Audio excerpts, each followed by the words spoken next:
Donc, par la connaissance de Dieu, comment éduquer en fait? Si on pouvait reformuler, on dira comment éduquer son esprit, son homme intérieur. Grâce à la parole du Seigneur, pour grandir, pour devenir fort. Donc c'est un très bon message à vraiment comprendre. C'est des choses simples, mais on ne fait pas souvent attention. Donc nous allons commencer. Nous allons prendre la Bible.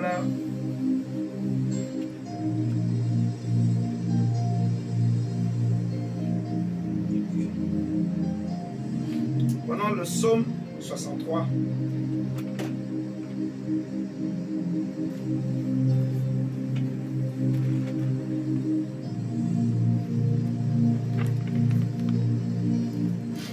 Psaume 63, verset 1 à 9.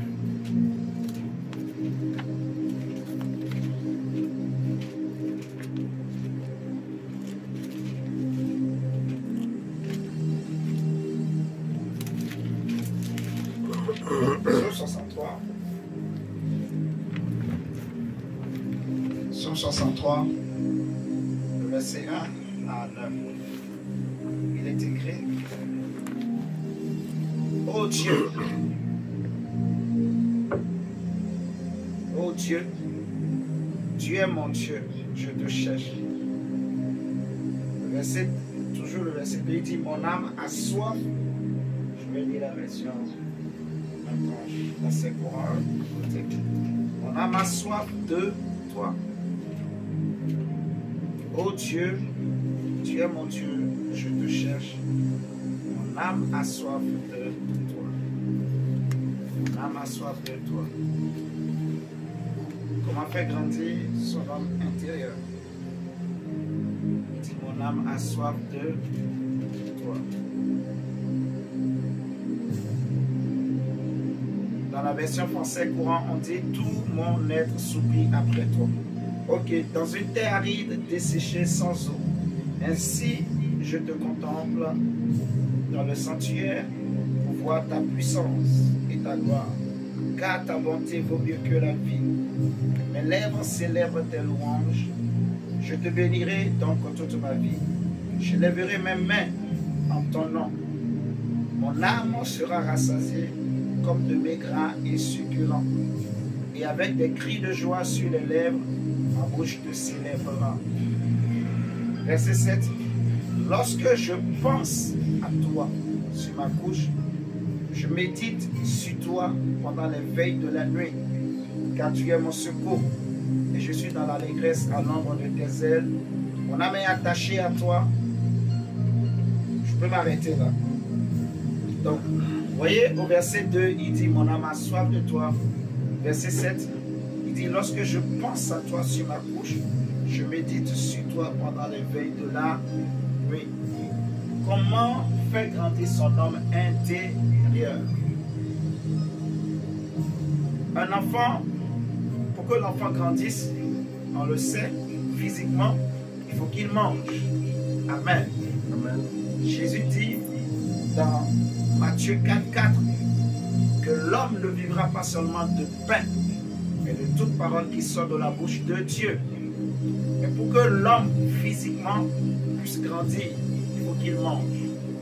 Et ce qui se passe, à chaque fois qu'on prend un aliment, on mange un aliment, l'aliment qui est physique, quand on le mâche, on mâche l'aliment mâché. On va digérer, on avale, ça rentre dans le corps, dans l'estomac. Le ventre va maintenant relaxer, malaxer l'aliment là. Ensuite, le système digestif va prendre les nutriments qui sont dans l'aliment. Donc, on va dire la vie qui est dans l'aliment va être aspirée par le système de l'homme. Le système, il y a tout un système dans le corps humain, ça va être aspiré et ça va aller où? Dans le sang. Vous me suivez? Ça va aller dans le sang et ça va se distribuer parce que le sang est dans tout le corps de l'âme. des cheveux jusqu'à la plante des pieds, le sang circule dans tout le corps humain. Donc, à chaque fois qu'on prend un aliment, cet aliment-là, finalement, ça fait quoi? Quel est le sort qui est réservé à cet aliment? Jésus dit que ce n'est pas ce que on mange qui souille l'homme, c'est ce qui sort de l'homme. Vous voyez? Il dit quand l'homme mange, ce qu'il mange, il y a une partie qui va rester dans le corps, qui va se mélanger avec le sang, qui deviendra un avec le sang. Si tu ouvres le ventre, tu ne verras plus ce que tu as mangé. Au bout de quelques temps, bien sûr. Vous voyez ce que je dis? Mais Jésus dit que le reste là, c'est-à-dire le déchet, va dans les lieux secrets où on va libérer ça. Amen. Donc, le sang qui est réservé à cet aliment qu'on mange, à chaque fois qu'on mange, cet aliment-là rentre en nous et avec le temps devient un avec le nous. Suivez-moi très bien. Vous allez comprendre. Comment faire grandir? On veut parler de la croissance de l'homme intérieur. Ce que je viens d'expliquer jusque-là, j'ai parlé de la croissance de l'homme extérieur, de l'homme physique. Vous voyez? Pour que l'homme physique puisse croître, il faut qu'il mange. On est d'accord? Un homme physique qui ne mange pas ne peut pas croître. Il aura la maladie, une maladie de croissance, malnutrition, on appelle ça. Vous voyez? Et encore, il faut que cet homme s'alimente bien. Vous voyez? Quelqu'un peut manger, mais s'il est mal alimenté aussi, il aura des problèmes de croissance. On est d'accord? Donc, tout part de ce que je mange. En fait. Donc, de la même manière que pour que je puisse croître physiquement, il faut que je mange spirituellement aussi. Pour que mon homme intérieur puisse croître, il faut que je mange. Mais je vais manger quoi? Jésus a dit dans Matthieu 4,4 que l'homme ne vit pas seulement de pain, mais de toute parole qui sort de la bouche de Dieu. Donc ce qui nourrit l'homme intérieur, c'est la parole de Dieu. On est d'accord jusque-là. Ce qui va faire croître mon homme intérieur, c'est la parole de Dieu. Et la Bible dit donc, dans 1 Corinthiens 14, le verset 2 à 4, il est écrit ceci. Nous allons voir deux manières de faire grandir son homme intérieur. Il y a une façon très simple que le Seigneur nous donne, qu'il est important de savoir, mais ce n'est pas la façon la plus accessible à tous les hommes. En Corinthiens 14 dit ceci. Verset 2 à 4. En effet, celui qui parle en langue ne parle pas aux hommes, mais à Dieu, car personne ne le comprend. Et c'est en esprit qu'il dit des mystères. Celui qui prophétise, au contraire, parle aux hommes, les édifie, les exhorte, les console. Celui qui parle en langue s'édifie lui-même. Le verbe édifier ici ne veut dire rien d'autre que bâtir, croître. Vous voyez? Bâtir. En fait, bâtir, bâtir. Édifier, c'est bâtir. C'est construire, en fait. Bâtir. Donner une forme jusqu'à ce que ça prenne la forme qu'il faut. Vous voyez? Rendre fort une structure. Édifier. Donc on dit au verset 4 que celui qui parle en langue s'édifie lui-même, mais celui qui prophétise édifie l'Église. Donc la manière la plus facile et la plus simple de faire grandir son homme intérieur, c'est de parler en langue tout le temps. Mais malheureusement, ça, ce n'est pas accessible à tous les hommes. Parce que tous les chrétiens ne parlent pas en langue. Bien que tous peuvent parler en langue, mais tous ne parlent pas en langue. Je vous dis, c'est la façon la plus simple pour faire grandir son homme intérieur, de parler en langue. En fait, si vous regardez au verset 18, toujours toujours le même chapitre, Paul dit, je rends grâce à Dieu de ce que je parle en langue plus que vous tous. Vous voyez? Donc, de parler en langue, c'était un exercice que Paul pratiquait tout le temps. En fait, tout le temps. Parce qu'il avait compris, c'est lui qui a enseigné, qui a donné tous ses enseignements. Donc, c'est des choses qu'il pratique. Il pratiquait lui-même. Plus il parlait en langue, plus son homme intérieur devenait fort, plus il comprenait les choses, plus son intelligence se renouvelait, vous voyez, plus il arrivait à contrôler ses pensées, plus il arrivait à contrôler ses désirs, plus il pouvait se sanctifier. Il pouvait rester devant le péché comme ça, mais ça ne lui dit rien. Devant la tentation, mais ça ne lui dit rien. Parce que son homme intérieur est devenu grand, devenu plus grand que son âme. Vous voyez? C'est là on parle de débordement. On dit, ma coupe est remplie et elle déborde. Vous voyez? J'ai expliqué que il y a le corps, il y a l'âme, et dans l'âme, il y a l'esprit. L'âme est formée de l'esprit humain, de la volonté, de l'intelligence, vous voyez, des sentiments également, sentiments ou émotions, comme vous voulez. Donc, quand on dit intelligence, côté intelligence, il y a raisonnement, tout ça, c'est l'âme, en fait. Vous voyez? Maintenant, si l'esprit devient grand, il va remplir l'âme et déborder. Vous voyez? Quand il déborde, c'est là que tu deviendras plus fort que ton âme. Ton homme intérieur, ton esprit, va devenir plus fort que l'âme. L'âme va être soumise à ton esprit. Je ne sais pas si vous me comprenez. Alléluia. Amen. En fait, quand on dit être rempli de l'esprit, c'est simplement ça. Pour expliquer terre à terre, c'est simplement ça. Et quand l'esprit te remplit, quand ton esprit prend toute la place, c'est fini. En fait, le péché ne te dira plus rien. Vous voyez, tu vas marcher par l'esprit. Amen, amen. Amen. La façon la plus simple pour bâtir son homme intérieur, pour faire grandir son homme intérieur, c'est le parler en langue. Donc, j'encourage chacun, celui qui ne parle pas en langue, celui qui avait reçu le parler en langue, mais qui l'a perdu parce qu'il ne pratique pas. Il faut chercher à pratiquer pour le développer et le maîtriser. Amen. Le parler en langue est un don qui est réservé à tous les chrétiens. Cela fait partie des dons du Saint-Esprit. En fait. Amen. De parler en langue. Je peux prier en langue. Je peux chanter en langue. Je peux prophétiser en langue. En fait. Je peux parler avec Dieu en langue. Mais là, c'est mon esprit qui s'exprime.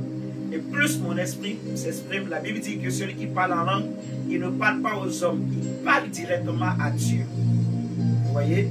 Donc plus je parle avec Dieu, plus Dieu aussi me répond, il me communique des choses et mon esprit commence par recevoir la vie. Plus mon esprit reçoit la vie, il reçoit la vie, il reçoit la vie, il devient grand, il devient fort, il n'est plus un enfant, il va grandir, il mûrit, il mûrit, il mûrit. C'est fini. Mes sentiments ne viendront plus de mon âme, mes sentiments seront directement, en fait, connectés à mon esprit. Vous voyez? Mon esprit prendra le contrôle de tout mon âme, de toute mon âme, et même de mon corps. Vous voyez ce que je dis? C'est important de parler en langue. En fait, c'est très très important d'aimer de parler en langue. Pour moi, mon cas, pendant des années, je priais seulement comme ça. Mais à un moment donné, je suis allé en prière. Parce que je voulais monter en prière. Je me rendais compte que parfois, je voulais passer du temps dans la prière devant Dieu, mais je n'arrivais pas. Parfois, je ne sais plus quoi dire quand je prie. Je n'ai plus de mots. J'ai été sincère avec Dieu. J'ai dit, Seigneur, je veux prier beaucoup, mais parfois je manque de mots. Je ne sais pas comment faire. Je désire que tu m'accordes de parler en langue. pour que je puisse prier longtemps. Vous voyez? Que même quand je suis allongé, je puisse prier. Je puisse prier. Et Dieu m'a fait grâce. J'ai reçu ce que j'ai demandé. J'avais passé toute une journée, je m'étais enfermé, j'étais là, en train de prier, en train de prier, en train de prier, en train de prier, de parler, de prier, Seigneur. Je demandais beaucoup de choses. Je priais, je priais, je priais, je priais. Moi-même, j'ai senti seulement ma langue s'est déliée. Il y a des choses qui commençaient par monter dans mon esprit. Comme si quelqu'un parlait en moi. En fait. Vous voyez? Et quelqu'un parlait en langue en moi. Et j'ai commencé maintenant par aussi. J'ai laissé ces choses-là qui montaient en moi sortir de ma bouche. Je n'ai pas bloqué. J'ai commencé par m'exprimer, m'exprimer, m'exprimer. Et c'était différent dans langue. Je pouvais commencer en chinois. Parfois, je vais en arabe, dans des langues arabes. Je ne sais pas ce que je dis, mais je sais que je parle avec Dieu. Amen. Donc, je nous encourage. La Bible dit que celui qui n'a pas, il peut demander le don. Ok? Donc, ça, c'est la première manière pour édifier son homme intérieur. Parler en langue. Plus tu parles en langue, plus tu parles en langue, tu parles en langue, tu parles en langue, tu vas voir, tu auras la force de contrôler tes sentiments, tes émotions. En gros, ton âme, en fait. Parce que ton esprit va prendre de la place. Vous voyez? Tant qu'il est à l'intérieur de l'âme, l'âme va le dominer. Et quand il va déborder, l'âme ne pourra plus le dominer. C'est lui maintenant qui couvre l'âme. Vous voyez? Donc, la volonté du Seigneur, c'était que l'esprit couvre, qu'il soit dans l'âme et qu'il déborde. Vous voyez? C'était ce que Dieu a voulu pour l'être humain. Pour que l'homme soit totalement soumis à Dieu. La deuxième façon pour faire grandir son homme intérieur, c'est quoi? Prenons Jacques 5. Jacques 5. Vous allez voir avec moi quelque chose. Jacques chapitre 5. Aujourd'hui, j'étais en train de méditer. C'est là que le Seigneur m'a fait voir ce que je veux nous partager dans Jacques 5. Jacques 5, verset 13 à 15. La Bible dit, quelqu'un parmi vous est-il malade? Est-il dans la souffrance plutôt? Quelqu'un parmi vous est-il dans la souffrance? Qu'il prie. Quelqu'un est-il dans la joie? Qu'il chante des cantiques. Quelqu'un parmi vous est-il malade? Qu'il appelle les anciens de l'Église et que les anciens prient pour lui en loyant d'huile au nom du Seigneur. Le mot souffrance ici vient du grec kakopateo. Je vais l'écrire au tableau pour nous tous.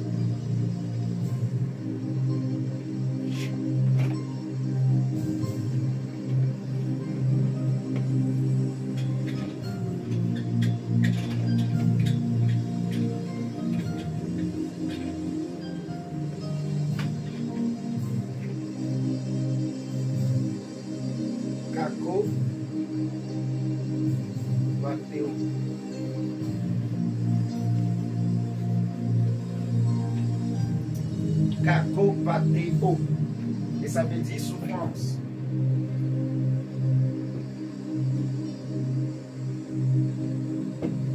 Ça veut dire souffrance. Kakopateo, ça signifie souffrance. Le mot maladie là, ça vient du grec asthénéo. Donc, asthénéo.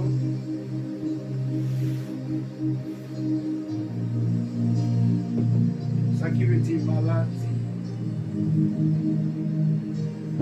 Il dit malade, ça veut dire faible.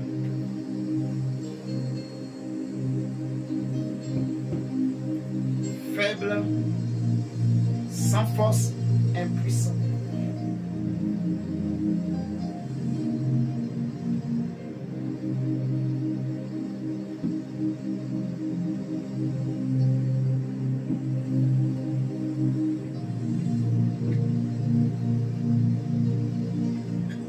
Impuissant, voire faible aussi. Donc, suivez bien. On a dit, souffrance, cela veut dire kakopathéo. Kakopathéo qui veut dire souffrance. Malade, là, ça vient du mot grec asténéo, qui veut dire malade, faible, sans force, impuissant, voire faible. Donc, vous allez remarquer que on a déjà expliqué que en tant que chrétien, il y a une pression qui est exercée sur nous. Si vous vous rappelez bien, on avait parlé de ça. Et Paul va dire également aux chrétiens que ce n'est pas beaucoup de tribulations qu'il nous faut rentrer dans le royaume de Dieu. Donc tous les hommes sont sous la pression. Tous les hommes, y compris même les chrétiens. Ok? Tous les hommes. Le monde ne s'en sort pas, mais les chrétiens, eux, peuvent s'en sortir. Ils s'en sortent mieux. Alléluia. Maintenant, comment il faut faire? La Bible dit, si quelqu'un souffre, qu'il prie.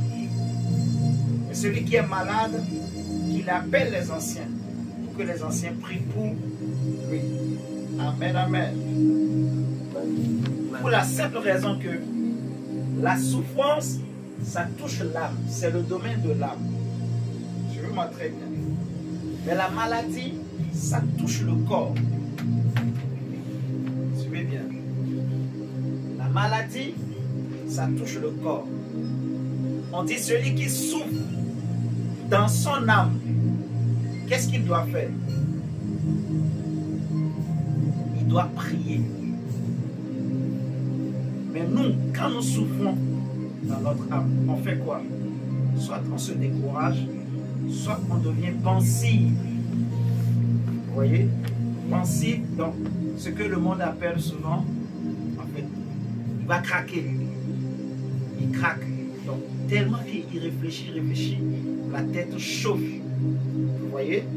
Quand quelqu'un souffre, ce qu'on fait souvent nous les hommes, on réfléchit, on pense, donc on se met dans notre pensée. On va voir tout ça tout à l'heure, vous allez bien comprendre.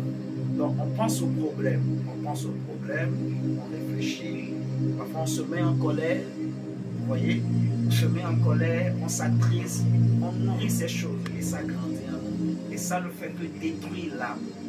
Vous voyez ce que je dis? Ça c'est l'homme du monde. On dit quand l'âme souffre, quand je souffre, c'est mon âme qui souffre. Vous m'entendez? On dit qu'est-ce que je dois faire? Je dois prier. Vous comprenez? Je dois faire quoi? Je dois prier. Quand j'ai mal, je dois faire quoi? Je dois prier pour que mon âme ne devienne pas faible.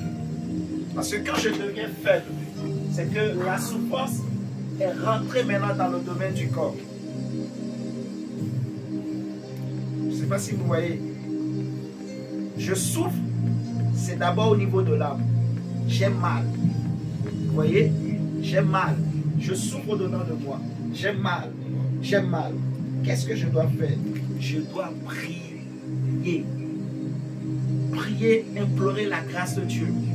Demander la miséricorde de Dieu. Demander le secours de Dieu. Seigneur, je n'en peux plus. Seigneur, aide-moi. Seigneur, mets la paix. Alléluia. Mais nous les hommes, qu'est-ce qu'on fait? On rentre dans des raisonnements. On réfléchit. On pense. On fait ce qu'on appelle, en fait, rentrer dans ses pensées. Donc, vous allez voir quelqu'un, il peut être là. Il te regarde. Mais il n'est pas là. C'est juste ses yeux qui sont devant toi. Qui sont fixés devant toi. Ah, c'est vrai. Et son esprit n'est pas là avec toi. Vous voyez? Ça existe. Comment faire grandir son homme intérieur? Il faut savoir gérer ces souffrances. La première des choses, pour faire grandir sur ton homme intérieur, apprends à gérer tes souffrances. Que tes souffrances ne deviennent pas des maladies. Parce que quand ça devient une maladie, c'est que tu es maintenant rentré dans le domaine de asténéo. Donc tu es faible, tu es sans force, tu deviens impuissant. Ta foi même devient faible. Tu as du mal même à prier, à croire. Vous voyez? Tu doutes, tu n'as plus confiance. Là, c'est la maladie maintenant qui est rentrée. Et tu sens maintenant la souffrance dans le corps. Tu sens ton corps a mal. Alléluia. Donc, là maintenant, il faut maintenant appeler les hommes de Dieu. Pour prier pour toi. Pour que tu récupères la force. Amen, amen. C'est très important. Comment faire grandir son homme intérieur? La deuxième manière, il y a plusieurs étapes dans la deuxième manière. La deuxième manière là, c'est ce qu'on est en train de voir. Donc on peut dire que le message là, on le divise en deux parties. Il y a une première partie qui est très efficace, très simple, mais il faut avoir reçu ce don, de parler en langue. Maintenant, une chose est de l'avoir reçu, une chose est de le pratiquer. Ça c'est aussi un autre point. Parce que beaucoup le reçoivent, mais comme ils ne savent pas, ils ne connaissent pas l'importance, ils ne pratiquent pas. Ils pratiquent pas. Parfois, ils raisonnent même. Ah, qu'est-ce que je dis? Baba, baba, mama, mama, shama, shama. Parfois, akalaba, yashikete. C'est comme si je ne sais pas ce que je suis en train de dire. Parfois, il y en a qui se disent, peut-être je suis en train d'insulter Dieu. Ou bien le diable vient et te dit, tu es en train d'appeler un nom de démon. Parfois même tu te dis, vous voyez, souvent il y a des gens qui parlent en langue qui disent Ashakata là-bas, Ashaka, Eshike, Ashaka, Ashaka, Ashaka, Ashakata là-bas, Ayada là-bas, Yanda là-bas, Eleabrada là-bas, Lachetele, Kelianda là-bas, Lakata là-bas. Donc, tu te dis peut-être que c'est. Est-ce qu'il n'y a pas le nom de Lucifer là, de Satan? Il y en a qui disent Satalababa, Sotolobos, Sikalabaya. Donc, tu te dis, est-ce que j'ai peur de dire Satan? Peut-être que je suis en train de dire Satan. Pas la peur. Un chrétien, un vrai enfant de Dieu, un vrai disciple, ne peut pas avoir peur. J'ai déjà enseigné sur ça. Il faut chasser la peur. Toute forme de peur. Amen. Pas la peur. Paul dit, moi aussi je crois que j'ai le Saint-Esprit. Vous voyez? Donc, moi aussi je crois que ce que je dis, je suis en train de parler à Dieu. Il faut juste que quand je parle en langue, que je contrôle mes pensées. Je ne peux pas être en train de parler en langue, mais je suis en train de penser au chihuahua que j'ai laissé, j'ai chauffé, j'ai laissé dans le micro-ondes. Non. Là, je ne parle pas. Là, maintenant, ce n'est plus mon esprit qui parle. C'est juste, c'est un parler en langue dans la chair, quoi. Vous voyez ce que je dis? Il faut que tes pensées aussi soient en prière, ton esprit en prière. Et là, tu vas voir que c'est fini.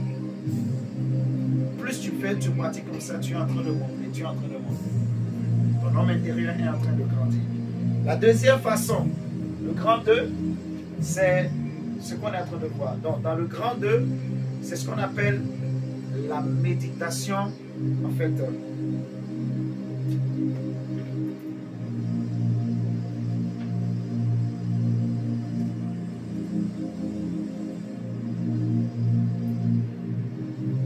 la méditation, comment je vais appeler ça? Cet esprit donne-moi le mot.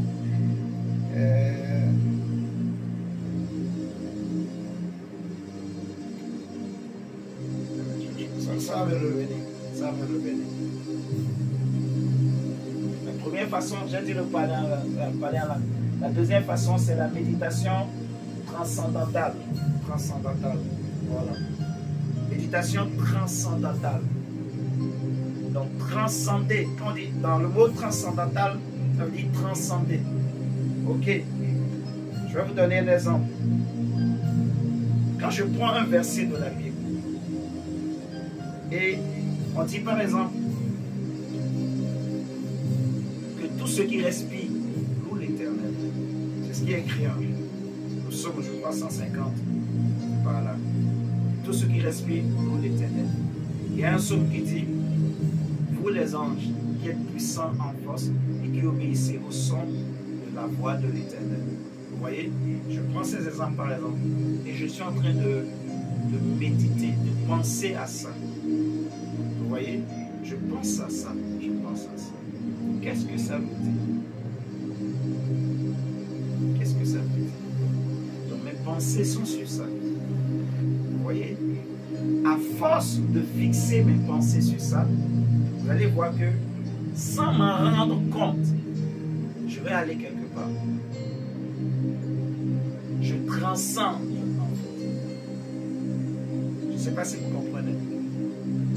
Et c'est ce que les prophètes faisaient.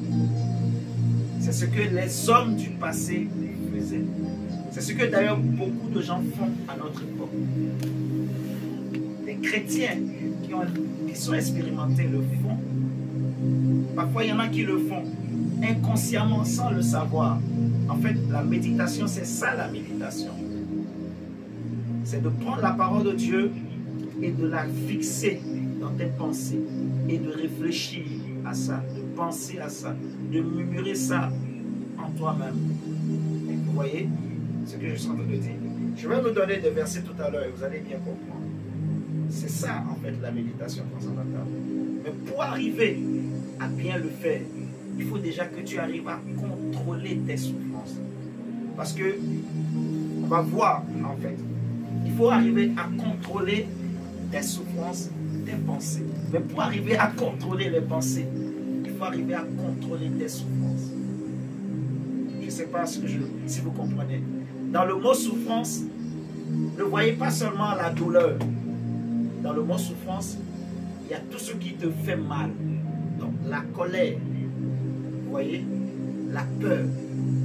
Vous voyez ce que je dis? Surtout la colère, par exemple. La colère, la peur. Je vais prendre quelques exemples encore. Quelqu'un t'a blessé, quelqu'un t'a choqué. Vous voyez, les mauvaises nouvelles, la peur du lendemain, tout ça, c'est des souffrances. Tout ça, ça fait partie de souffrance. Vous voyez ce que je dis? Donc, il faut se mettre dans la tête que un enfant de Dieu, la Bible dit, celui qui souffre, qu'il prie. Donc, quand je sens qu'il y a une souffrance là, je ne reste pas tranquille. Parce que si tu restes tranquille, tes pensées vont se voler et aller ailleurs. Je ne sais pas si vous me comprenez. Si tu ne fais rien, tu vas aller ailleurs. Ton esprit va commencer. Ton âme va commencer par se balader en fait. C'est automatique. Parce que tu souffres. Ton âme souffre. Ton âme souffre. Donc, si tu ne pries pas, si tu ne commences pas à parler, tu ne commences pas à faire quelque chose, non. Tu ne vas pas t'en sortir. Il faut prier. On n'a pas dit celui qui souffre, médite. On dit celui qui souffre, prie. Vous voyez ce que je dis? Parle à Dieu. Parle à Dieu. Prends la parole de Dieu. Commence à parler à Dieu avec la parole de Dieu. Seigneur, moi je me confie en toi. Ma Bible me dit que le malheur atteint souvent le juste, mais l'Éternel l'en délivre toujours.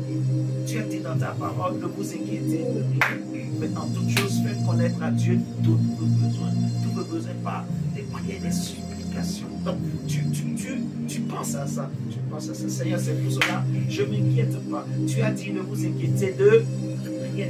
Moi, je refuse l'inquiétude. Seigneur, pourquoi j'aurais peur? Tu as dit, l'amour parfait bannit la crainte. Oh, l'amour de Dieu est répandu dans nos cœurs par le Saint-Esprit. Je te bénis parce que tu m'as donné le Saint-Esprit, car il est écrit que, puisque vous êtes fils, Dieu a aussi envoyé dans votre cœur l'Esprit de son Fils. Donc là, tu es en train de prier, tu es en train de proclamer la parole, de répéter, de murmurer. Vous voyez, tu pries. C'est un exercice. Donc, il faut arriver à contrôler tes souffrances. Amen. Il y a les souffrances, il y a les maladies. Pour que la souffrance ne se transforme pas en maladie. Parce que la maladie aussi, c'est une forme de souffrance. Vous savez ça, non? Voilà. Seulement que la souffrance, elle rend l'homme faible. C'est quand tu deviens faible que c'est devenu une maladie. Vous voyez la différence? Voilà. Donc, la première chose, dans la deuxième pratique là, contrôle tes souffrances. Donc, tes douleurs, les choses qui te chagrinent, il faut arriver à contrôler par la prière. Et c'est ce que les prophètes faisaient. C'est ce que Jésus aussi faisait. Vous m'entendez ce soir? La première chose, arrive à contrôler la prière avec la parole de Dieu. Donc, le psaume 63 qu'on a pris tout à l'heure, le verset 2, il a dit, mon âme soupire après toi. Au verset 7, il dit, je médite tes paroles pendant la nuit. Je pense à toi. Deux choses, je médite et je pense à toi. Ok? Le mot méditer là, en grec, non, en araméen, on va dire, pas en grec, en araméen, ça s'écrit aga. Aga. Je vais l'écrire au tableau.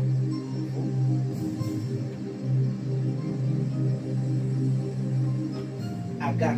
Excusez-moi. On reste combien de temps?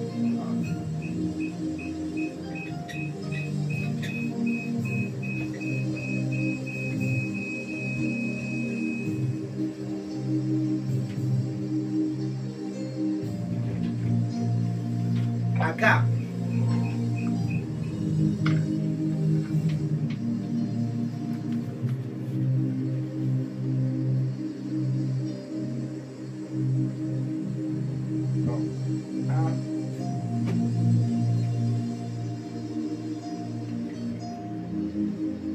H-A-G-A-H.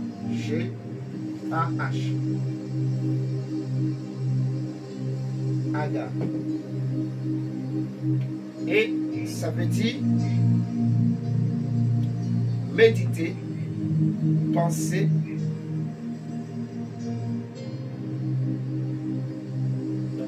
méditer,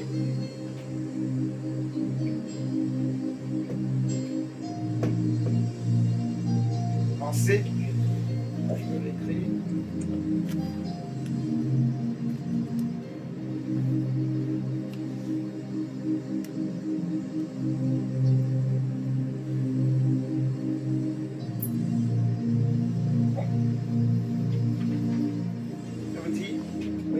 Penser. Penser. Quand on parle de pensée, il y a intérieur et extérieur. Je peux les séparer. Je vais les séparer pour que ce soit plus clair. Pensée intérieure.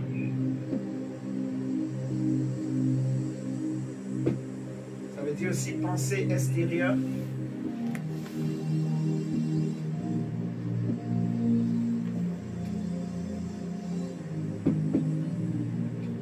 Pensée intérieure, pensée extérieure. Ça veut dire aussi rêverie, rêverie.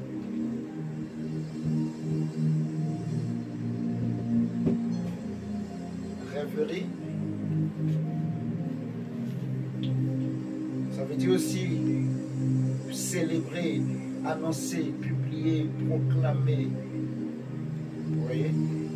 Je pense ces définitions-là sont très suffisantes. On va noter Agag, ça veut dire méditer, pensée intérieure, pensée extérieure, rêverie. Maintenant, je vais nous dire c'est quoi la pensée extérieure. La pensée intérieure, c'est ce que tu penses au-dedans de toi que personne ne sait. On est d'accord? La pensée, vous savez c'est quoi la pensée? Donc, la pensée, c'est une parole, en fait. C'est une volonté. Quelque chose que tu es en train de penser. Vous voyez? C'est une décision. Tu as pris une décision. Tu es en train de prendre une décision en toi. En fait. Vous allez voir, quelqu'un peut venir te voir. Il te parle. Si tu le regardes bien, tu vas voir que ce qu'il te dit, en fait, c'est une décision qui est en lui. Bon, lui-même, il ne sait peut-être pas, mais c'est comme ça marche. Il te parle, il te dit des choses, c'est une décision. Il a pris une décision en lui. Vous voyez? La pensée, c'est une parole. C'est une décision. Ok? Donc, on a tous des pensées. On a plusieurs sortes de pensées. Amen, amen. Il y a des pensées qui sont bonnes, il y en a qui ne sont pas bonnes. Il y en a qu'il faut nourrir, qu'il faut entretenir. Il y en a d'autres qu'il ne faut pas nourrir, qu'il ne faut pas entretenir. Voilà. Donc, il y a des pensées intérieures et des pensées extérieures. Les pensées extérieures, ça veut dire quoi? Je vais le donner ici. Pensée extérieure.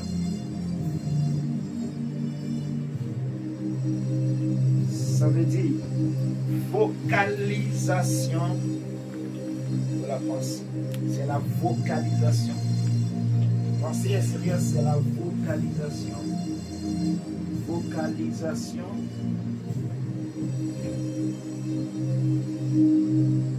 de la parole. De la pensée, de la parole.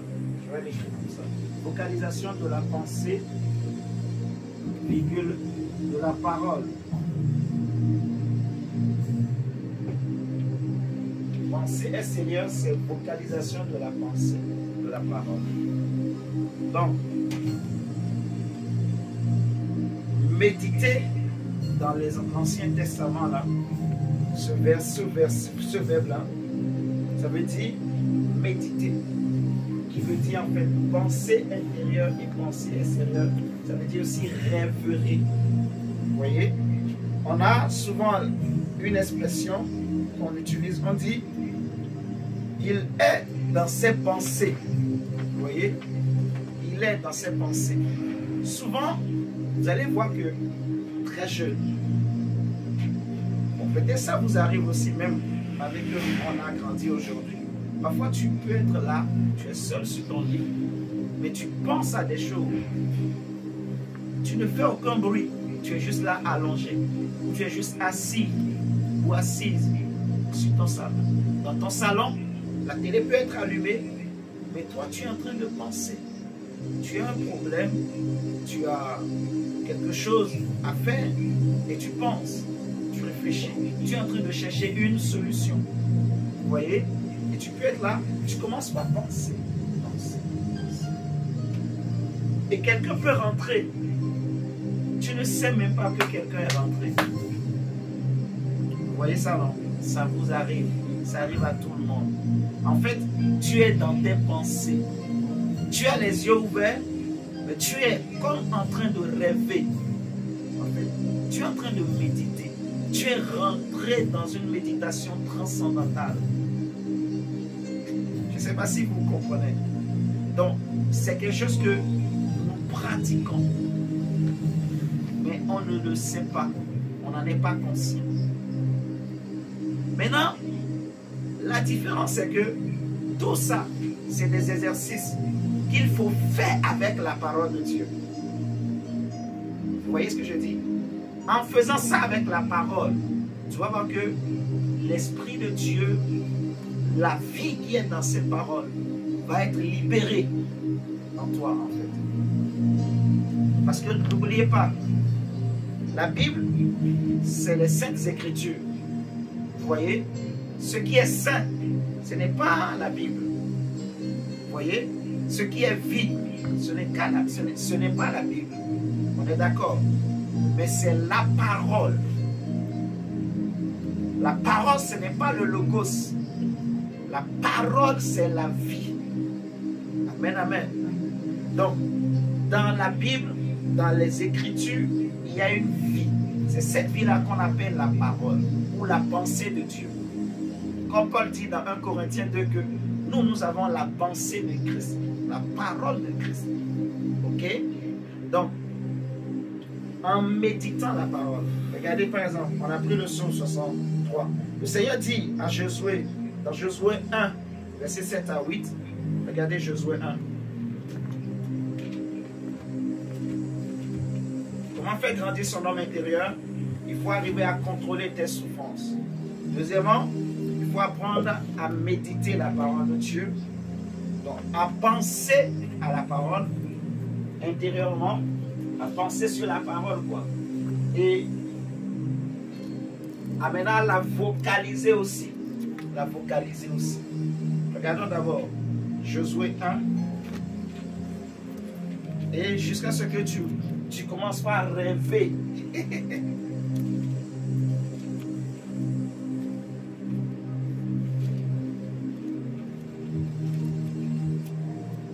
Beaucoup d'hommes de Dieu le font, mais ne le savent pas, en fait. Ils ne peuvent pas l'enseigner parce qu'ils ne savent pas. Ils vivent seulement, ils pratiquent ces choses sans s'en rendre compte. Ils voient les fruits, ils voient les résultats. Mais pour ce qui est de l'enseigner, d'identifier, ce n'est pas donné à tout le monde. C'est la grâce de Dieu. Moi aussi, c'est des choses que je vivais avant et que je ne pouvais pas aussi enseigner avant. Aujourd'hui, par la grâce de Dieu, je comprends et je mets les mots sur ça, avec des versets à l'appui. Dans Josué 1, par exemple, versets 7 à 8, le Seigneur dit à Josué, fortifie-toi seulement et aie bon courage en agissant fidèlement selon toute la loi que Moïse, mon serviteur, t'a prescrite. Ne t'en détourne ni à droite ni à gauche, afin de réussir dans tout ce que tu entreprendras. Que ce livre de la loi ne s'éloigne point de ta bouche. Vous voyez, Dieu dit, médite-le jour et nuit. Donc on dit que le livre ne s'éloigne point de ta bouche et médite-le jour et nuit. Comment le livre ne pourra pas s'éloigner de ta bouche? C'est les pensées extérieures. C'est ce que on a dit, pensée extérieure. Vous voyez, méditer, c'est murmurer. Donc tu penses intérieurement, tu prends le verset et tu te plonges dedans. Vous voyez, tu te plonges dedans et tu commences à penser à ça, à réfléchir sur ça, à méditer sur ça. Et tu le murmures aussi au bout de tes lèvres. Donc tu le penses, en fait tu vocalises, tu mets un son sur ce que tu penses. Et au fur et à mesure que tu réfléchis, il y aura des révélations, ce qu'on appelle des révélations, des lumières qui vont commencer par monter en toi. Avec la sagesse et l'intelligence qui est dans ton âme, tu pourras discerner. Vous voyez, si ces pensées-là sont de vraies révélations, ou si elles viennent de toi-même, ou si c'est les diables qui cherchent à te séduire. Parce que les trois peuvent arriver. Vous voyez ce que je dis? Est-ce que c'est clair? Oui, oui, c'est clair. Donc tu prends le verset, tu te plonges dedans et tu commences à méditer, pas réfléchir sur ça, pas penser à ça. Comme l'exemple que je vous ai donné tout à l'heure, Jacques 5, 1. Ce que j'ai dit tout à l'heure, je ne savais pas ça avant moi-même. Mais c'est en prenant le verset, en regardant, en méditant, que j'ai compris. Ah, j'ai fait la différence. J'ai reçu la révélation, en fait. Vous voyez ce que je suis en train de dire? Souffrance là, c'est lié à l'âme. Maladie, c'est lié au corps. J'ai dit, je vais vérifier, je vais chercher. J'ai regardé l'étymologie des mots grecs, du mot souffrance, du mot maladie, et j'ai compris. Effectivement, c'est vrai. Vous voyez, maladie, c'est faiblesse. Tu es faible, tu es impuissant, tu es sans force. Vous voyez? Et la souffrance, ça commence au niveau de l'âme. Donc, on te demande de prier. Prie. Prie pour que ton âme ne devienne pas faible.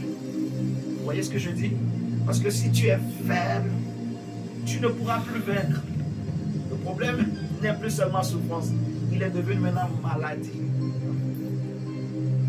Et j'ai réalisé aussi que souvent, nous les hommes, derrière le mot souffrance, on voit seulement douleur. J'ai compris que dans ce mot-là, il n'y a pas que douleur. La colère est une souffrance pour l'homme. On dit la colère de l'homme n'accomplit pas la volonté de Dieu. Par la colère, les gens ont détruit, ils ont cassé les choses. Des femmes ont brisé des mariages, des hommes ont brisé des mariages, des hommes ont tué femmes et enfants par la colère. Vous voyez? Donc la colère est une souffrance. Nourriture, manger trop aussi, c'est une souffrance pour l'âme. Vous voyez?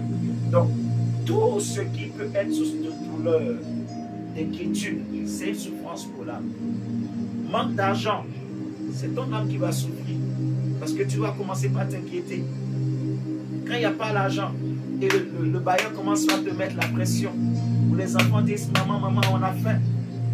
Où la femme dit, donne l'argent pour faire les courses. Vous voyez ce que je dis? Tu vas pas être à l'aise. Ton âme va souffrir. Tu vas te tourner sur le lit. Tu es là, parmi tout le monde. Vous êtes en train de regarder la télé, mais toi, tu n'es pas à l'aise au-dedans de toi. Alors, qu'est-ce qu'il faut faire? Est-ce qu'il faut rentrer dans tes rêveries, dans tes pensées? La Bible dit non. Ce qu'il faut faire là, il faut prier. Vous voyez? Prie et Dieu va te donner la solution. Dieu, en fait, va te donner l'intelligence pour savoir comment il faut faire. C'est vraiment ça, en fait. Alors, si tu parlais en langue, tu savais parler en langue, même tu peux être là et tu parles en langue, tu vas voir. Il y aura une lumière, une intelligence, une connaissance, une compréhension. Vous voyez? Donc, tu prends le verset, tu plonges dedans. Dieu dit à Josué, médite le jour et nuit pour agir fidèlement selon tout ce qui y est écrit. Vous voyez? Car c'est alors que tu auras du succès dans tes entreprises, c'est alors que tu réussiras. Donc ce qui me fait réussir, ce qui me donne le succès, c'est quand mon esprit devient fort. Vous voyez? Quand je médite beaucoup la parole de Dieu, quand je prie avec la parole de Dieu, quand je me mets à rêver avec la parole de Dieu. Si vous avez bien compris ce que j'ai expliqué, ça veut dire que tu peux provoquer toi-même des rêves. Pour que Dieu te parle. Bon, ça c'est encore un autre domaine. Mais tout est là, dans ce que j'ai dit là. Aga, pensée intérieure, extérieure, rêverie. Et j'ai expliqué tout à l'heure. Parfois tu rentres dans des rêves. Tu es en train de penser tellement que quelqu'un vient. Tu ne sais même pas que quelqu'un est venu à côté de toi. Et après, on va te toucher et tu sursautes. Ça vous est déjà arrivé. Amen. Voilà. Donc, Dieu dit à Josué, médite-le. Donc, murmure. Murmure là, c'est la pensée extérieure. Ce que j'aime dire pensée extérieure. Donc, vocalise la pensée. Vocalise. Si vous prenez le psaume 119, même d'abord psaume 77, psaume 77,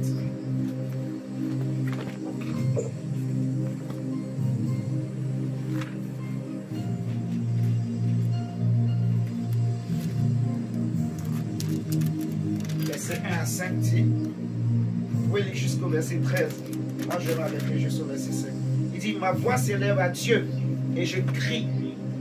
C'est David qui dit. Hein? Verset 1 à 5. Mais vous pouvez lire chez vous jusqu'au verset 13. Psaume 77, je lis du verset 1 au verset 5. David dit, ma voix s'élève à Dieu et je crie. Ma voix s'élève à Dieu et il m'écoutera. Au jour de ma détresse, je cherche le Seigneur. Vous voyez? Au jour de ma détresse, donc au jour de ma souffrance, qu'est-ce que je fais? Je cherche Dieu. Comme il est écrit à Jacques 5. Quand mon âme souffre, David dit, je prie. C'est ce qui me préserve. Et il est convaincu que Dieu l'écoutera. Amen. Et je peux prier dans n'importe quelle position. Il dit, au jour de ma détresse, je cherche le Seigneur. La nuit, regardez, la nuit, mes mains sont étendues sans se lasser. Mon âme refuse toute consolation. Je me souviens de Dieu et je gémis. Je médite et mon esprit est abattu. Tu tiens mes paupières en éveil et dans mon trouble, je ne puisse parler. David nous révèle encore quelque chose ici. Il dit que c'est Dieu qui tient mes paupières éveillées. Dans le psaume 63 qu'on a pris, David dit que la nuit, je médite. Vous voyez, la nuit, je médite. Donc le meilleur moment pour pratiquer ces choses, c'est la nuit. Pour la simple raison que c'est calme. Et ton esprit est plus posé. Il y a moins de bruit. Amen. Il dit la nuit, je médite. Ici encore, il répète, je médite. Vous voyez? Et mon esprit est abattu. Quand mon esprit est abattu, ça veut dire quoi? Mon âme est en souffrance. Mon homme intérieur est en souffrance. Vous comprenez ça?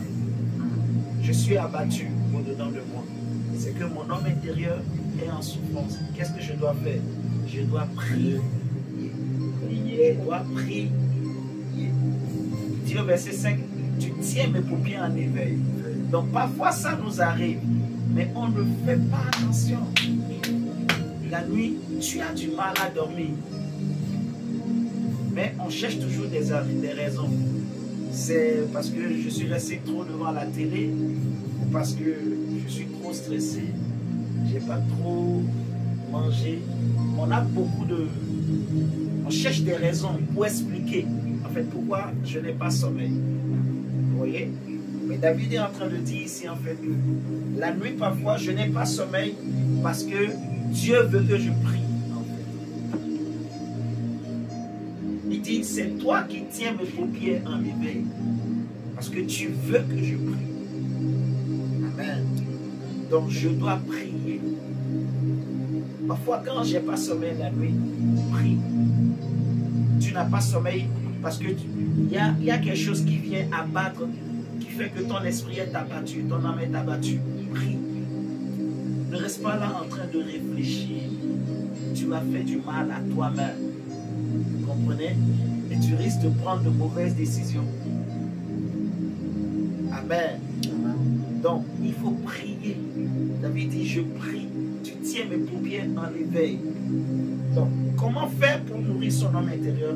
La deuxième façon, donc, il faut contrôler ses souffrances, ses douleurs. Il faut savoir les contrôler. Ce qu'on appelle le contrôle vraiment des pensées. On va encore approfondir ça la prochaine fois. Par exemple, si je prends encore le psaume 119, là, je parle seulement de l'aspect méditation. Mais il y a encore d'autres versets que je vais vous donner sur la pensée. Comment contrôler ses pensées, en fait, avec la parole de Dieu. Tout ce qu'on est en train de voir là, c'est comment donc, contrôler ses imaginations, comment méditer la parole de Dieu. En fait. Dans le psaume 119,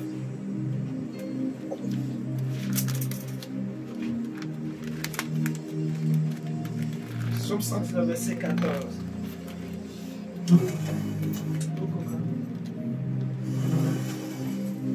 David dit, je me réjouis en suivant tes préceptes, comme si je possédais tous les trésors. Je médite tes ordonnances, j'ai tes sentiers sous les yeux. Vous voyez? Il dit, je fais mes délices de tes statuts, je n'oublie point tes paroles. Donc je médite tes ordonnances. Vous voyez? Je médite, je pense intérieurement à ça, j'extériorise, je rêve de tes paroles. Donc vous imaginez, je commence par rêver de la parole de Dieu. C'est trop beau. Regardez avec moi le psaume 143. Bien, notez seulement, notez psaume 143, verset 1 à 6. Vous allez lire chez vous. Psaume 143, verset 1 à 6.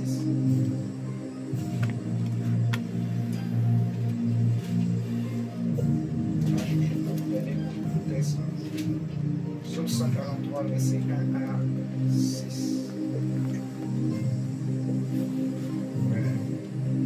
C'est la même chose. Prier. C'est le contrôle. Il faut arriver à contrôler tes souffrances. Contrôler tes souffrances. Ce qui fait la différence entre un homme fort et un homme faible. L'homme fort, ce n'est pas celui qui a les muscles, mais c'est celui qui souffre, mais qui ne manifeste pas la douleur. Vous allez voir, quand on va à l'armée, On peut prendre 2 personnes, on les met là. En gros, qu'est-ce que l'armée fait? Il amène les hommes, les soldats, à pouvoir supporter la souffrance.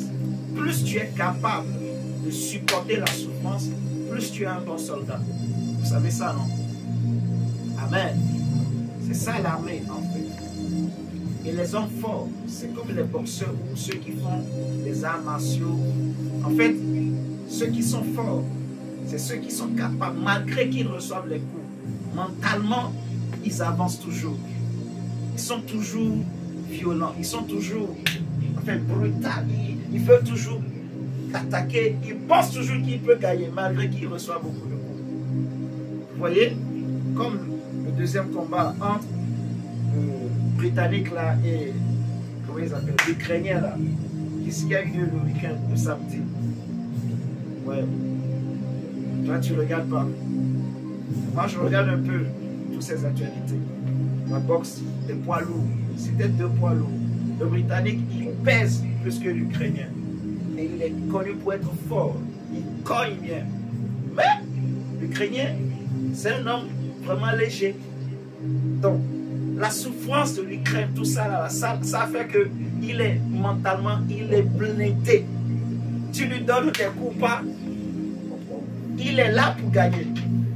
Je ne sais pas si vous voyez. Donc, le combat, il a cogné, il a corrigé, bien qu'il ait coup.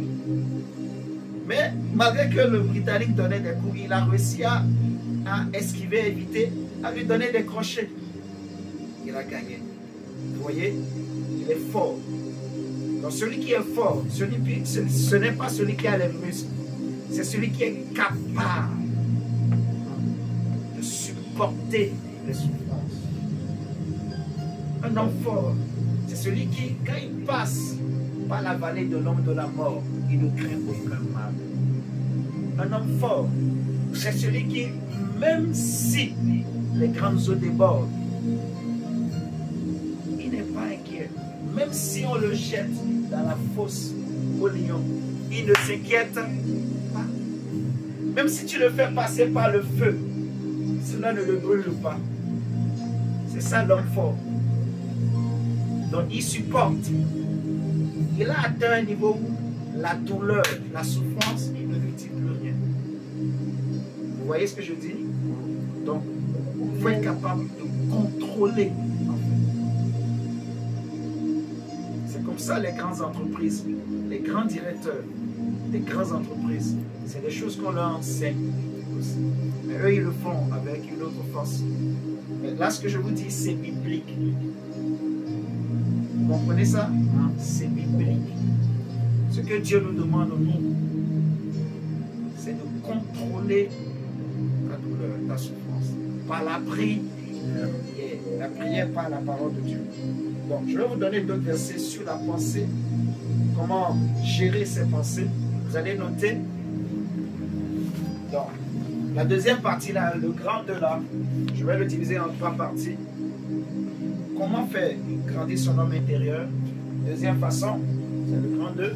Premièrement, contrôle tes souffrances. Vous voyez? Deuxièmement, apprends à méditer, à pratiquer la méditation qu'on appelle transcendantale. Donc tu médites tellement la parole de Dieu que tu rentres dans une forme de rêverie. Vous voyez ça? Est-ce que c'est difficile à le faire? En fait, il faut pratiquer. C'est un exercice qu'il faut commencer par faire. Vous voyez? Et si tu commences, tu comprends ça. Plus tu vas commencer par pratiquer, tu peux provoquer toi-même des rêves.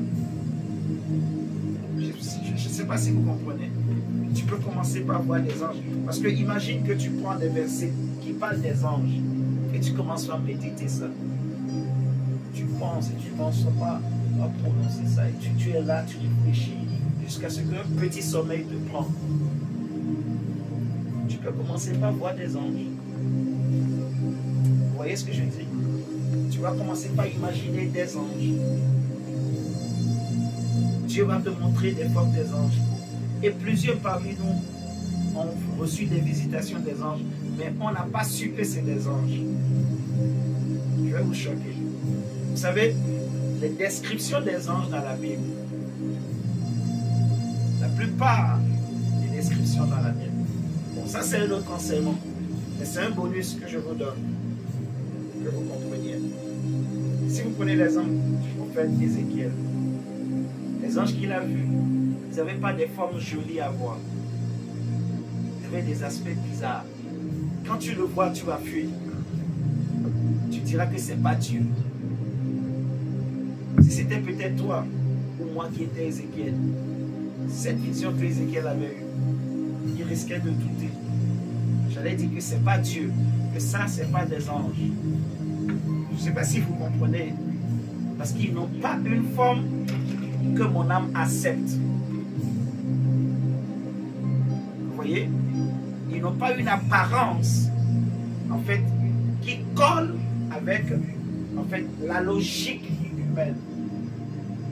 Parce que dans la mentalité humaine, un ange doit être propre, doit être tout blanc, il doit être brillant, dégage la gloire, la lumière, comme dans les dessins animés Sangoku. Donc, on imagine ces choses, il doit être beau. Maintenant, imagine que tu vois quelque chose de bizarre. Tu vois une forme bizarre. Tu vois des êtres bizarres. Toi, tu peux avoir peur. Tu peux dire au nom de Jésus, je te chasse. Alors que c'est peut-être un ange qui s'approche de toi. Bon, c'est une parenthèse. Mais c'est juste pour que vous compreniez, en fait, la spiritualité. La spiritualité est très importante. Mais ça s'enseigne. Il faut comprendre comment les choses fonctionnent. C'est comme ça on grandit, on reçoit la sagesse, la maturité. Vous voyez, je vous donne les versets là pour la pensée.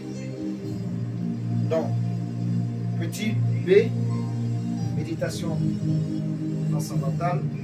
Petit C, pensée, contrôle de pensée. Vous prenez le psaume 42, versets 5 à 6. Psaume 63 qu'on a lu tout à l'heure, versets 6 à 7. Psaume 77 qu'on a pris aussi, versets 5 à 8. Psaume 119, verset 52. Job 27, verset 4. Ah, le grand Job. Job 27, verset 4. Job 27, verset 4. Job 27, verset 4. Psaume 35, verset 28.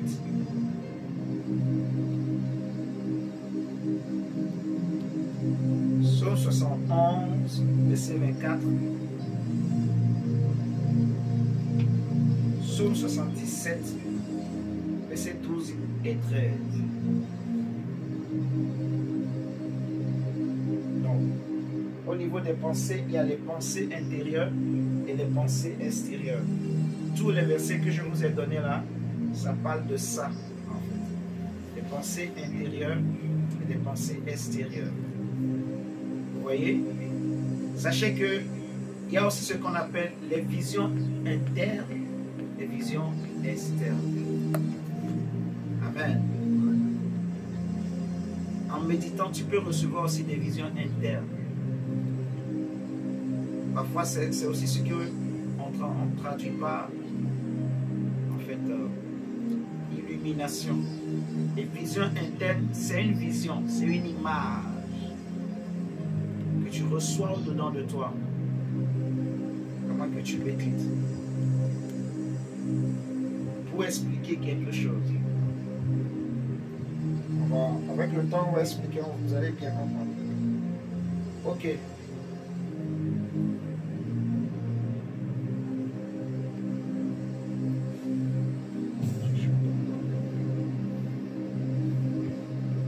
Je vais nous noter un deuxième verbe.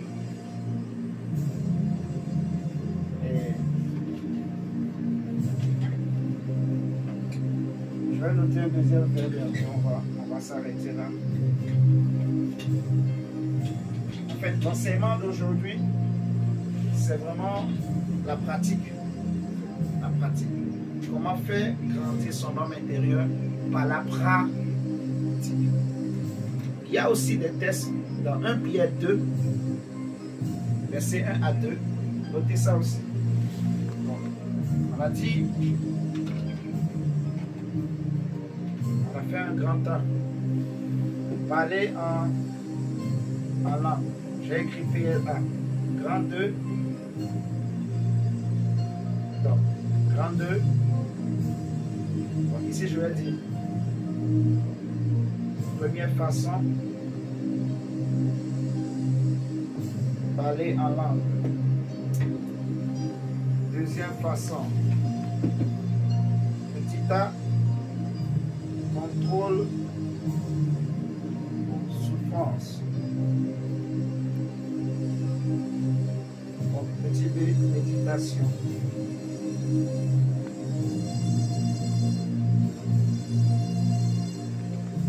Transcendantal. Transcendantal là. Il ne faut pas que le mot là vous dérange. Vous voyez ce que je veux dire?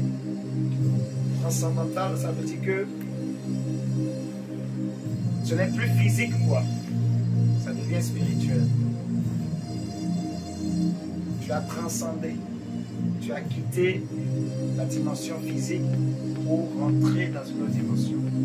Voilà. Donc, méditation transcendantale. Je crois que c'est SC transcendantale. Petit C, j'ai dit pensée. Contrôle pensée.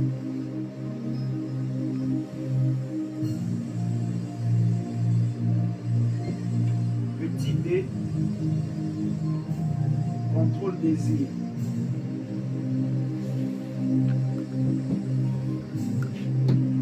Donc, notez,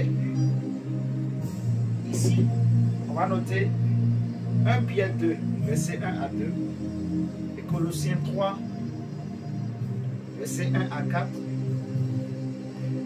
1 Pierre 2, verset 1 à 2, Colossiens 3, verset 1 à 4, Romains 2, verset 2 à 9.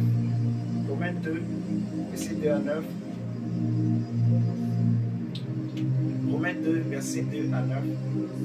Colossiens 3, verset 1 à 4.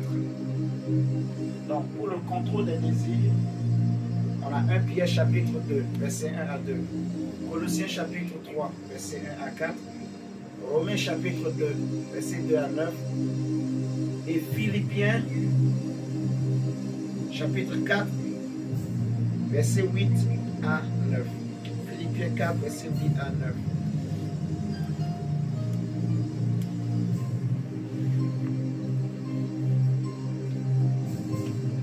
Donc, il y a d'autres verbes qui sont utilisés. On parlait toujours de la méditation que je vais vous donner. Vous allez noter. Donc, il y a deux autres verbes que je vais vous donner. Il y a A, I, Y, Hagi. Je ne sais pas comment on peut le prononcer. C'est un mot hébreu. H-A-G-I-Y-G. Ça veut dire, en fait, gémissement intérieur. Donc, c'est comme une prière, en fait, intérieure. Gémissement intérieur.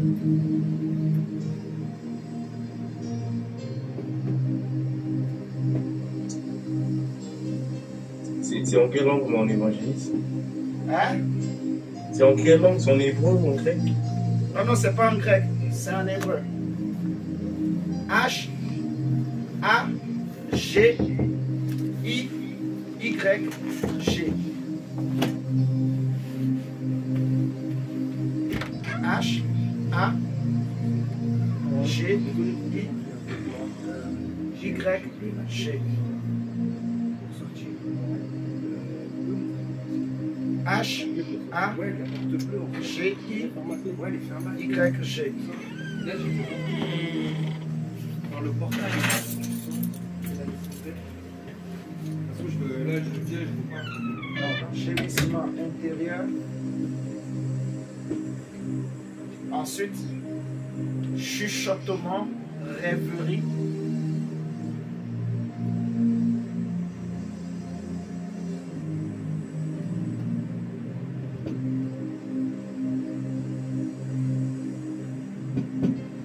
Chuchotement, ou on peut aussi dire murmure, vous voyez. C'est la même chose. Chuchotement, rêverie, murmure.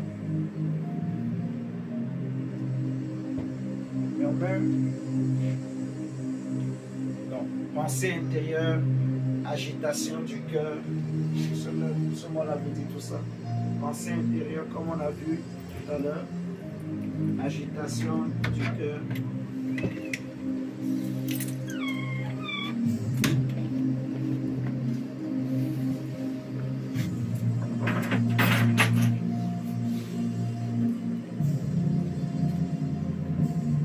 Quand on dit agitation du cœur, là, ce n'est pas la peur, c'est pour parler de gémissement, en fait, gémissement. Mon cœur qui gémit devant Dieu, mon cœur qui soupire devant Dieu. Il y a un deuxième verbe que je vais donner, on va s'arrêter là. Gémissement intérieur, chuchotement, rêverie, murmure, pensée intérieure, agitation du cœur. Hagi, Hagi, Hagi, Hagi. On va parler hébreu. Hagi. H-A-G-I-Y-G.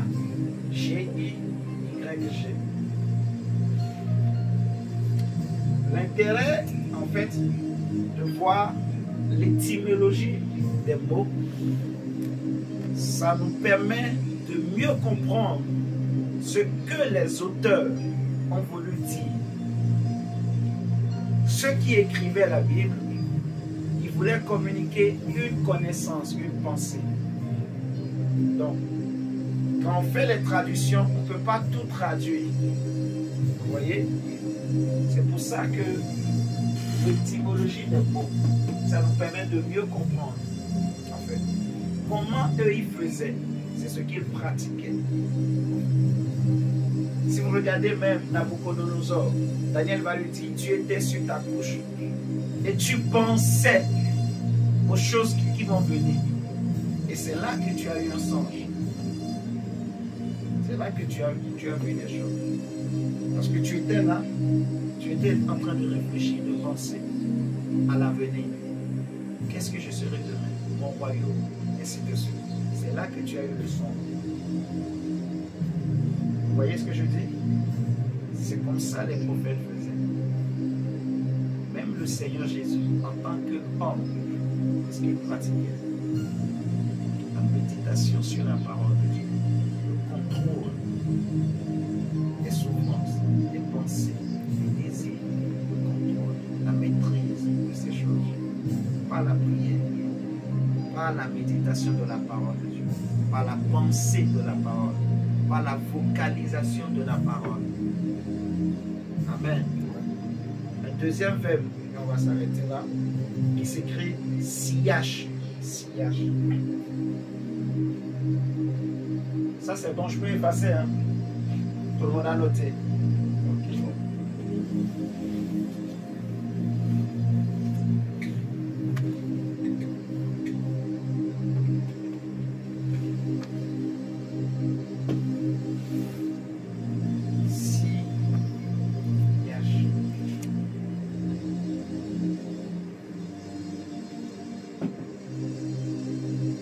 C'est aussi un mot hébreu. Tous ces mots-là que je vous ai donnés, c'est des mots hébreux. Ça a été tiré de l'Ancien Testament en fait. Siach là, ça veut dire méditer, communier avec. Ça c'est encore fort.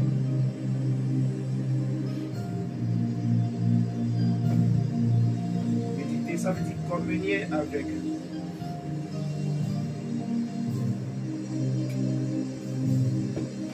avec.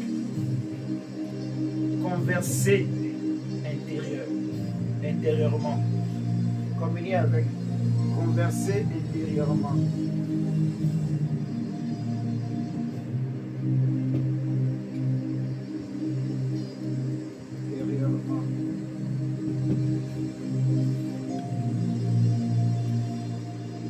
Être dans des pensées, dans ses pensées. Être dans ses pensées. Ouais, j'ai bien fait de vous donner ces deux. Être dans ses pensées.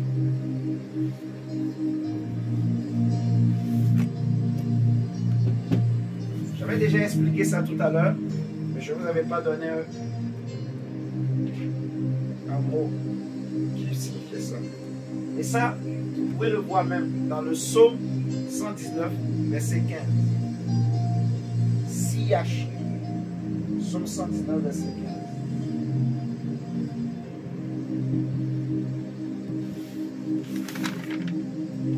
Tous ces versets que je vous ai donnés, si vous regardez l'étymologie du mot penser dans l'Ancien Testament, du mot méditer, vous voyez, vous allez trouver ces trois définitions que je vous ai données. Donc, Haga et Agig. Haga, Agig et Siach. Siach qui veut dire communier avec. Communier avec qui? Avec la parole. Avec la parole. Ce qui est dans la parole. La vie qui est dans la parole que tu es en train de méditer. Communier avec Dieu. C'est ce que Paul traduit aussi dans 2 Corinthiens 16, 17. Il dit, nous tous qui venons pour contempler le Seigneur, comme dans un miroir, nous sommes transformés.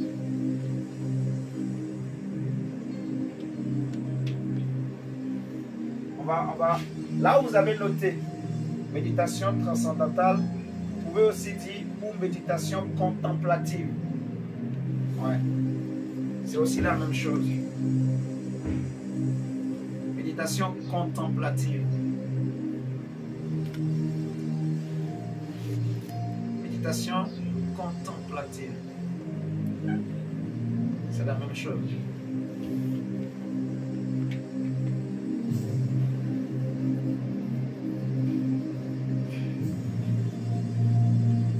Vous allez beaucoup entendre le mot transcendantal dans le milieu, on va dire, les gens du monde utilisent beaucoup ce mot, le mot transcendantal. Vous avez déjà entendu parler de ça une fois? Transcendantal. On dit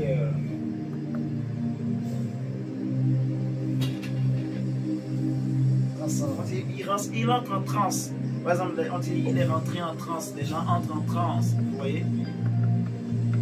Il a transcendé en fait. C'est ça. Vous voyez? Donc, tu peux méditer jusqu'à ce que tu tombes dans une extase. Dans l'extase. Comme ce que Pierre a fait. Il avait faim. Il est monté pour prier. Vous connaissez ce passage? Et pendant qu'il était là, la Bible dit que il est tombé en extase. Donc, il était en train de méditer, de contempler, et il est tombé en transe. Il est tombé, et c'est là qu'il a eu une vision. Donc, c'est aussi ce qu'on appelle la méditation transcendantale. Vous voyez? Aussi la méditation contemplative également. À cause de 2 Corinthiens 3, 16, 17. Donc, tu médites à force de contempler la parole qui est dans le verset. N'oubliez pas, la parole, c'est la vie qui est dans le verset. C'est la pensée qui est dans le verset. En fait. Et celui qui médite, il communie avec la parole. Celui qui médite, il va converser intérieurement avec la pensée de la parole. Celui qui médite, il entre dans ses pensées, comme j'ai donné l'exemple qui arrive à tout le monde, mais on ne sait pas en fait. Cela veut dire que parfois on communie avec des choses avec lesquelles il ne fallait pas communier. Vous voyez? Parce que quand tu es là, tu réfléchis, et tes pensées se retrouvent. Tu commences à penser à ton ex.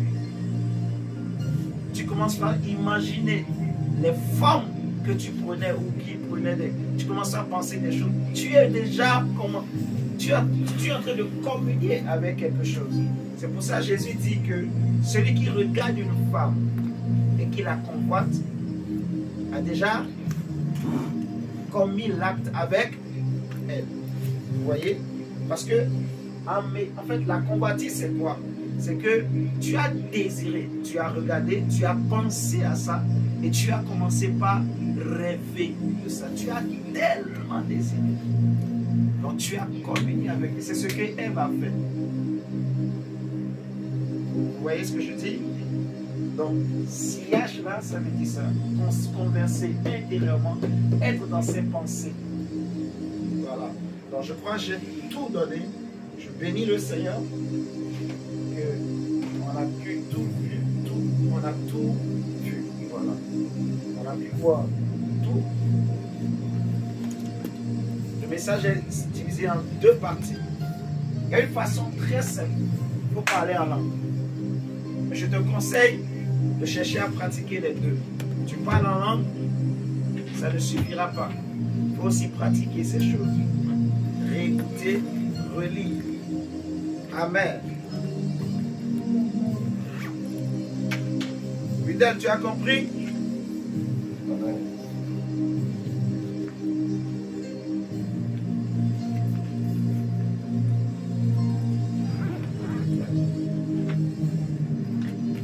Ok. On va s'arrêter là pour aujourd'hui. Donc, demain, on aura intercession. Et jeudi, on aura aussi prière. On a dit, jeudi, vendredi, on est en jeûne et prière. Samedi, on est là à partir de 14h pour partager sur le thème les portes des portes. Ok, que le Seigneur vous bénisse et prenez soin de vous. Restez en sécurité. Que Dieu vous garde. Ciao, ciao. Merci. Bonne soirée. Bonne soirée. Bonne soirée. Bonne soirée.